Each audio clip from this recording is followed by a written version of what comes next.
Well, hello and welcome back. Let me take my earplugs out so I know I'm not yelling at you. I'm joining you from a very beautiful road. I thought I would take a little break or a little change of scenery. But before I get to that, let me tell you about my adventures yesterday. Yesterday was an exciting and interesting day. It was a lot of riding. I didn't figure up the mileage that I rode yesterday, but the last time I think I sent a video, I was standing down in a little beach area down there along the Shoreline Highway is what they actually call it there, Highway 1. But I rode all the way from the Napa Valley through wine country into the Redwood Forest and that River State Park or River National Park there. Not National Park, National Forest, excuse me. And then emerged right there at the Pacific Ocean. And I rode for a while. Beautiful, stunning scenery, but it was cold. It was 58, 59 degrees and windy. I mean, it was battering me. It was worth it, but it was, I was working and it meandered around. I didn't realize how twisty that road would be. Now, I knew it would be curvy and up and down, but I didn't know it would be quite so twisty. In other words, a lot of it would work itself away from the shore back into the woods a little bit, when it had to, and it would switch back down and down into like a little I'll call it a river basin. That's a little strong word, but just where there was drainage coming in, emptying into the ocean. And then you'd cross over, and then you would wind back up to that rocky shoreline, and it was stunning, beautiful. But here's the deal. It really did wear me out. When I got into the town where I knew that I'd selected a campsite, a wild campsite, meaning I wouldn't have to pay on public lands. I got to that town where I knew I had to get off and search for it. It was one of these cases. I'm going to call yesterday, that whole ordeal sort of a successful failure. Let me tell you why. Those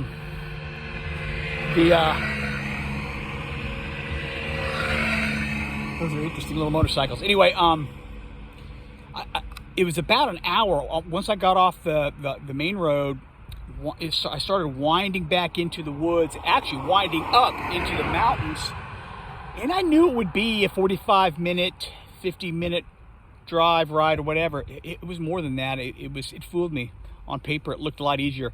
But immediately, the roads got very narrow and windy. So I said, okay, that's fine. I've been on those all day, just more of it. I was already tired, okay? But I started winding, and it just kept getting steeper and steeper, more narrow and more narrow, and the roads kept getting worse and worse. In other words, they were paved, but they had been patched and then repatched and then repatched. So it was uneven, and which is not a big deal, but you just can't go fast. So I'm going real slow, and the real issue was it was really shadowy. So it was really hard to see the road. My new visor that I got is tinted, so I had to pull that up, and I was doing the best I could, but anyway, it kept getting worse. It's one of those things that, had I known the road was that bad and that windy, that technical, after an all-day ride of already being on windy stuff all day long and already being kind of worn out, I probably wouldn't have done it. But it just kept getting worse. And eventually you think, well, I've gone this far, I've kind of committed, no turning back now. And it got steeper and steeper. Now, here's the funny thing. I kept thinking, who would ever ride on these roads, right? But there were houses. You can see driveways anyway. You really couldn't see the houses. I think they were long driveways. But just about the time I think the road was too dangerous, you'd see a sign, school bus stop ahead. I mean, so school buses ride up this thing. How bad could it be, right? So I kept going. Well, here's the deal. I got to this one place over a ridge and it started winding back down the other side. It came to, the road came to it turned into a gravel road. Super, super windy. And the worst part, though, was super steep. I mean, it felt like I was going straight down. I mean, I stopped after a few yards, maybe a quarter of a mile, I suppose, truth be told. Probably about a quarter mile eighth of a mile, I stopped and just looked down this curvy road, and I had to make a decision. I'd already almost dropped the bike over once, just because the road was just it was just a tough, you had to go so slow because of the road conditions, and it was so steep now. And of course, if you're a motorcycle rider, you know, the slower you go, the more challenging it is. And I almost dropped the bike at one point, took everything I had to keep it from going over. And so I decided, I realized as steep as that road was, if I dropped the bike, there was no way I was getting it up. Not on, I could pick it up if I drop it on a flat surface like it is here, or relatively flat. I can get it up myself. It's hard, but I can get it up. But if it were to drop over with it that loose gravel and sandy and that steep, there's no way I could have gotten it up. Worse, if it dropped over and I got a leg pinned under it or something, I'd be in a really tough spot. So I thought that caution was the better part of valor. Big old Winnebago. Sorry. Anyway, I thought caution was the better part of valor yesterday, and I was proud of myself for turning back. I thought, you know what? I'd gone almost the whole way.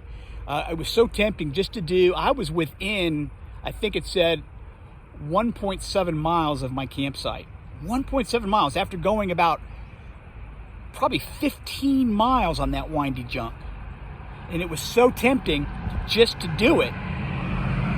But honestly, I thought the odds, I thought the odds of me dropping the bike were about 50-50, and those are just not good enough odds for me. So I turned the bike around, which was hard enough, and rode back out. I was able to ride back out a lot faster because I kind of already knew the road, and I stood up on the pegs the whole time, and it was actually kind of fun riding out. Now that I knew the road, I did it much quicker. But I rode back out and got a cheap hotel room, and it was a much better deal than what they had down in the Napa Valley. I mean, it was, it wasn't about the hotel. I really wanted to camp. That would have been a stunning campsite. That's why I picked it. The pictures that I saw for that area were beautiful. It would have been great, but it just wasn't worth the risk. So anyway, that was my evening last night. It was a long day riding. And, the other thing is, the reason why I thought my odds of dropping it were 50-50 is because I was exhausted from riding all day, being buffeted by wind. I could tell my concentration level was not where it should be. Anyway, that's what happened. So, got a good night's rest, got up this morning, got a good breakfast. I found a little car wash and washed off, got all the dirt and grime off the motorcycle, and took care of my chain, all that stuff. And so I got back on the highway. I decided after being buffeted by winds, I was going to do a different thing today. I sought the refuge of the giant redwood forest. And so I am riding on an alternative scenic route called Avenue of the Giants. And boy, you can see why. You let me adjust the lighting here. Look at these beautiful trees. And this is heading north. It kind of parallels Highway 101. But it's more of what I was doing yesterday in that short section, in that river section. But this is going to go much longer. I'm going to stay in this probably all the way to Eureka, which is about an hour away.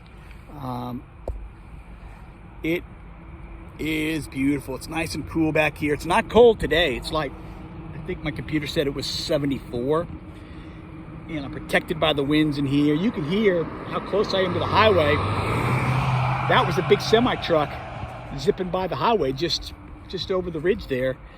And but not me today. I am back here with the tourists on this scenic road and able to travel, around 50 miles an hour. Nothing real technical, just beautiful. So this is a nice break. Let me go ahead. I'm sitting on the bike. Let me just get off here so you can kind of look around. I'll do the best I can. I picked this spot because it was safe, and also it was enough light where you could see my face because it's really shadowy back in here. Beautiful, but I'm trying to find the best. That's probably it. Let me fix the lighting. There we go. Oh, that's awesome. Avenue of the Giants. And so there's my motorcycle. That flasher still on. Probably ought to turn that off. But my goal today is to get out of California and get into Oregon. My campsite that I've got picked there is pretty nice on paper. I haven't had the best of luck in California. Maybe Oregon, my luck will change when it comes to camping. I hope so, because I really like the camping. I think it's more fun, it's more adventurous, and it's really what I wanted to do. And but even though I didn't get to camp much in California, I did get to see some beautiful scenery, met some nice people, and had a great time. So I'll be in California still for a couple hours, obviously, but I don't know if I'm going to make any more videos. We'll see how the scenery changes. Let's look at these big giant trees. Look at that. I never looked so tall, I know. Anyway, if the scenery changes and something amazing has to be videoed, of course I will. But I did want to let you know that I'm okay, and let you know how my adventure went yesterday after a long day of riding through a lot of different variety and through a whole long day of curves, corners, twisty roads, and a lot of heavy winds. So looking forward to a little easier day today and some beautiful scenery. I don't even think I got to worry too much about deer because there's plenty of traffic. It's not unmanageable, but there's plenty of cars. I don't think there's going to be any deer issues. And I'm going to have a great day today. So thanks for checking in. Keep me in your prayers, of course, and keep checking back and see what my progress is. Thanks.